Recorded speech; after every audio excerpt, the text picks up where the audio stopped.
Still നമ്മളിവിടെ wait ചെയ്യുകയാണ്. Market condition എന്താണെന്നുള്ളത് വെയിറ്റ് ചെയ്യുകയാണ്. ഓൾറെഡി നമ്മുടെ ഡിമാൻഡ് സോണുകളിൽ നിന്നാണ് ഇത്. നമ്മൾ ഓൾറെഡി ഇതൊരു പഴയ 1 ഹവറിൻ്റെ 4 ഹവറിൻ്റെ ഡിമാൻഡ് സോൺ ആയിരുന്നു.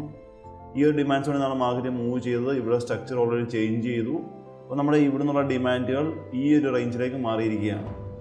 62,500 അല്ലെങ്കിൽ 400 റേഞ്ചിലേക്ക് നമ്മുടെ 1 ഹവറിൻ്റെ 4 ഹവറിൻ്റെ ഡിമാൻഡ് സോൺ ഓൾറെഡി മാറിയിരിക്കുകയാണ്. സ്റ്റിൽ നമ്മൾ വെയിറ്റ് ചെയ്യുകയാണ്. മാർക്കറ്റ് എന്താണ് സംഭവിക്കുന്നത് എന്നുള്ളത് നമ്മൾ വെയിറ്റ് ചെയ്യുകയാണ്. നമ്മൾ നോക്കിയതിന് ശേഷം മാർക്കറ്റ് ഇവിടെ ഈ മാർക്കറ്റ് ചെയ്യുന്ന ലിക്വിഡിറ്റി സോണുകളാണ്. ഈ ലൈൻസിലൊക്കെ ഉള്ള ലിക്വിഡിറ്റി സോണുകളാണ്. മാർക്കറ്റ് ഇവിടെ എങ്ങനെ റെസ്പെക്റ്റ് ചെയ്യുന്നു എന്ന് നോക്കിയിട്ടായിരിക്കും നമ്മൾ എൻട്രിയെ പറ്റി പ്ലാൻ ചെയ്യുന്നത്. ഇവിടെ നിന്ന് നോക്കിയാൽ കാണാൻ സാധിക്കും മാർക്കറ്റ് ഇവിടുത്തെ ലിക്വിഡിറ്റി ഇത് ഫുള്ള് ടേക്ക് ചെയ്തിട്ടില്ല. ഓൾറെഡി മാർക്കറ്റ് ആ ലിക്വിഡിറ്റി സോൺ വരെ മാർക്കറ്റ് ഓൾറെഡി എത്തിയിട്ടുണ്ട്. ഹായ് ഓൾ, ട്രേഡ്മാക്സ് അക്കാദമിയുടെ ക്രിപ്റ്റോ മാർക്കറ്റ് അനാലിസിസ് കേൾക്കും സ്വാഗതം.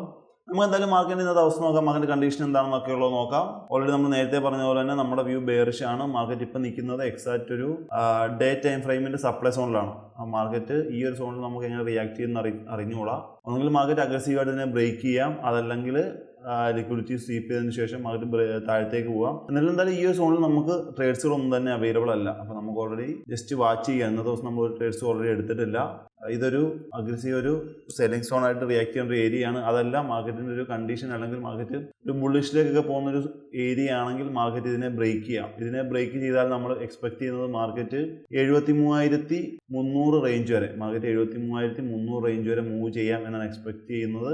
സ്റ്റിൽ നമ്മളിവിടെ വെയിറ്റ് ചെയ്യുകയാണ്. മാർക്കറ്റ് കണ്ടീഷൻ എന്താണെന്നുള്ളത് വെയിറ്റ് ചെയ്യുകയാണ്. ഓൾറെഡി നമ്മുടെ ഡിമാൻഡ് സോണുകളിൽ നിന്നാണ് ഇത്. നമ്മൾ ഓൾറെഡി ഇതൊരു പഴയ 1 ഹവറിൻ്റെ 4 ഹവറിൻ്റെ ഡിമാൻഡ് സോൺ ആയിരുന്നു. ഈ ഒരു ഡിമാൻഡ് സോണിൽ നിന്നാണ് മാർക്കറ്റ് മൂവ് ചെയ്തത്. ഇവിടെ സ്ട്രക്ചർ ഓൾറെഡി ചേഞ്ച് ചെയ്തു. അപ്പോൾ നമ്മുടെ ഇവിടെ നിന്നുള്ള ഡിമാൻഡുകൾ ഈ ഒരു റേഞ്ചിലേക്ക് മാറിയിരിക്കുകയാണ്. 62,500 അല്ലെങ്കിൽ 400 റേഞ്ചിലേക്ക് നമ്മുടെ 1 ഹവറിൻ്റെ 4 ഹവറിൻ്റെ ഡിമാൻഡ് സോൺ ഓൾറെഡി മാറിയിരിക്കുകയാണ്. സ്റ്റിൽ നമ്മൾ വെയിറ്റ് ചെയ്യുകയാണ്. മാർക്കറ്റ് എന്താണ് സംഭവിക്കുന്നത് എന്നുള്ളത് നമ്മൾ വെയിറ്റ് ചെയ്യുകയാണ്. നമ്മൾ നോക്കിയതിന് ശേഷം മാർക്കറ്റ് ഇവിടെ ഈ മാർക്കറ്റ് ചെയ്യുന്ന ലിക്വിഡിറ്റി സോണുകളാണ്. ഈ ലൈൻസിലൊക്കെ ഉള്ള ലിക്വിഡിറ്റി സോണുകളാണ്. മാർക്കറ്റ് ഇവിടെ എങ്ങനെ റെസ്പെക്റ്റ് ചെയ്യുന്നു എന്ന് നോക്കിയിട്ടായിരിക്കും നമ്മൾ എൻട്രിയെ പറ്റി പ്ലാൻ ചെയ്യുന്നത്. ഇവിടെ നിന്ന് നോക്കിയാൽ കാണാൻ സാധിക്കും മാർക്കറ്റ് ഇവിടുത്തെ ലിക്വിഡിറ്റി ഇത് ഫുള്ള് ടേക്ക് ചെയ്തിട്ടില്ല. ഓൾറെഡി മാർക്കറ്റ് ആ ലിക്വിഡിറ്റി സോൺ വരെ മാർക്കറ്റ് ഓൾറെഡി എത്തിയിട്ടുണ്ട്. അപ്പോൾ സ്റ്റിൽ ഈ ഒരു ക്യാൻഡിൽ ക്ലോസ് ചെയ്ത് കഴിഞ്ഞാൽ മാത്രമേ നമുക്കതിനെപ്പറ്റി പറയാൻ സാധിക്കുകയുള്ളൂ. അപ്പോൾ നമ്മൾ വെയിറ്റ് ചെയ്യണം മാർക്കറ്റ് എന്താണ് ഇവിടെ സംഭവിക്കുന്നത്. ഓൾറെഡി ഈ ലിക്വിഡിറ്റി ടേക്ക് ചെയ്തതിന് ശേഷം താഴത്തേക്ക് പോകാൻ സാധിക്കുമോ, അതല്ലെങ്കിൽ മുകളിലുള്ള ലിക്വിഡിറ്റീസ് മാർക്കറ്റ് ടേക്ക് ചെയ്യുമോ എന്നുള്ളത് നമ്മൾ വാച്ച് ചെയ്യുകയാണ്. എന്തായാലും നമ്മൾ എൻട്രീസ് ഒന്നും തന്നെ എടുക്കുന്നില്ല. നമ്മൾ വെയിറ്റ് ചെയ്യുകയാണ്. ഒരു കൺഫർമേഷൻ കിട്ടിയതിന് ശേഷം മാത്രമേ നമ്മളൊരു എൻട്രിയിലേക്ക് എന്തായാലും പോകുന്നുള്ളൂ. അപ്പോൾ നിങ്ങൾ ട്രേഡ്സ് ഒക്കെ എടുക്കുന്നവരാണെങ്കിൽ ഈ ഒരു ഏരിയ ഒന്ന് മാർക്ക് ചെയ്ത് വെക്കുക.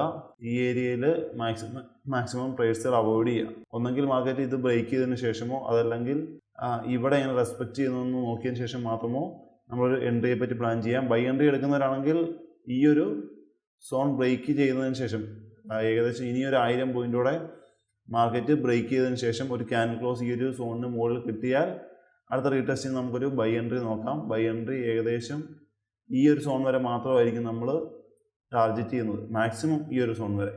അപ്പോൾ എന്തായാലും നമുക്ക് നോക്കാം. മാർക്കറ്റ് ഇന്നെന്തായാലും നമുക്കൊരു വ്യൂ ഇല്ല, നമുക്കവിടെ ട്രേഡ്സുകളൊന്നും തന്നെ ഇല്ല. നമുക്ക് നോക്കാം എങ്ങനെ മാർക്കറ്റ് റിയാക്ട് നോക്കാം. അതിനുശേഷം മാത്രം നമ്മൾ ട്രേഡ്സിലേക്ക് പോകാം. എന്തായാലും നമുക്ക് ഇന്നത്തെ ഒരു അനലിസിസ് ഇവിടെ വൈൻഡപ്പ് ചെയ്യാം. നാളെ നമുക്ക് ഈ ഒരു സോണുകളൊക്കെ ബ്രേക്ക് ചെയ്യുന്നുണ്ടോ അല്ലെങ്കിൽ എങ്ങനെയാണ് റിയാക്ട് ചെയ്ത് നോക്കിയതിന് ശേഷം മാത്രം ഒരു ട്രേഡ്സിലേക്ക് പോകാം. Bye bye all.